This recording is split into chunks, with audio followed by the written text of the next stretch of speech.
Details చూద్దాం. అక్రమాస్తుల కేసులో జలమండలి manager Lakshmi Kumar కు కోర్టు 14 రోజుల రిమాండ్ విధించింది. దీంతో ఆయన చెంచల్గూడ జైలుకు తరలించారు. ఆదాయానికి మించిన ఆస్తుల కేసులో లక్ష్మీ కుమార్ అరెస్ట్ అయ్యారు.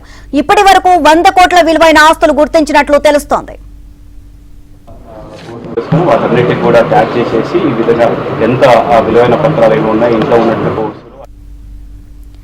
ఇక లక్ష్మీ కుమార్ కేసుకు సంబంధించి మరిన్ని అప్డేట్స్ మా క్రైమ్ కరెస్పాండెంట్ శశి నడి తెలుసుకుందాం. శశి, లక్ష్మీ కుమార్ దగ్గర నుంచి దాదాపుగా 100 కోట్ల వరకు అక్రమాస్తులను గుర్తించినట్లుగా తెలుస్తుంది. ఓవరాల్ గా అప్డేట్స్ ఏంటి దీనికి సంబంధించి?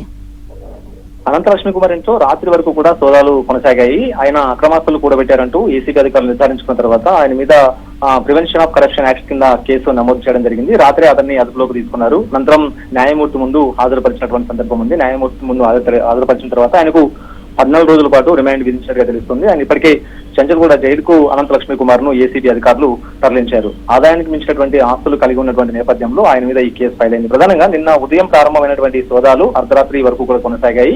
ఈ నేపథ్యంలో కేవలం అనంత లక్ష్మీ కుమార్ ఇంట్లో మాత్రమే కాకుండా ఆయన బంధువులు, సన్నిహితులు సుమారుగా 9 ప్రాంతాల్లో ఈ సోదాలు కొనసాగాయి. ఈ సోదాలో భాగంగా కీలకమైనటువంటి డాక్యుమెంట్స్ తో పాటు కట్టలు, నోట్ల కట్టలు కూడా పెద్ద ఎత్తున లభ్యమయ్యాయి. సుమారుగా అనంత లక్ష్మీ కుమార్ ఇంట్లోనే కేవలం సుమారుగా 1,10,00,000 రూపాయల వరకు కూడా నగదు లభ్యమైంది. ఈ నగదును లెక్కించడానికి ఏసీబీ అధికారులు బయట నుంచి కౌంటింగ్ మిషన్లు కూడా తెప్పించినటువంటి సందర్భం ఉంది. ఒకవైపు నగదు పట్టుబడిన తర్వాత ఇంట్లో మరింత సోదాలు కొనసాగిస్తున్న సందర్భంలో కేజీల కొద్ది బంగారం కూడా బయటపడింది. సుమారుగా 2 కేజీలకు పైగా బంగారం బయటపడింది. ఈ బంగారం ప్రస్తుతం మార్కెట్ విలువ సుమారుగా 2 కేజీలు 30 కోట్ల వరకు కూడా ఉంటుందంటూ మనకు అందుతున్నటువంటి సమాచారం. ఇదొక అంశం అయితే, ఇక వెండికి సంబంధించినటువంటి ఆభరణాలు, వస్తువులు కూడాను ఆయన ఇంట్లో లభ్యమయ్యాయి. ఇవి కూడా సుమారుగా 9 కేజీల వరకు కూడా ఉన్నాయి. ఇవే కాకుండా వివిధ ప్రాంతాల్లో ఆయనకు సంబంధించినటువంటి 18 ఎకరాల భూమిని కూడా ఏసీబీ అధికారులు గుర్తించారు. అయితే మొత్తం సోదాలు ముగిసిన తర్వాత గవర్నమెంట్ లెక్కల ప్రకారం 5 కోట్ల 5.5 కోట్ల వరకు కూడా ఆస్తులు గుర్తించినట్టుగా ఏసీబీ అధికారులు చెప్తున్నారు. కానీ బహిరంగ మార్కెట్ లో ఈ ఆస్తుల విలువ సుమారుగా 100 కోట్ల వరకు ఉంటుందంటూ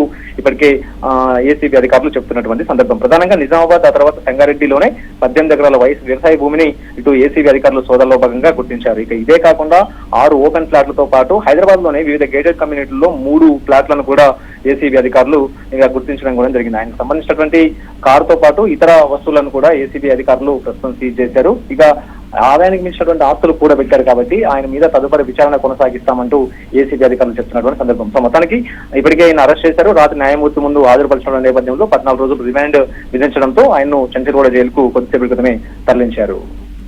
రైట్, థ్యాంక్ యూ శశి.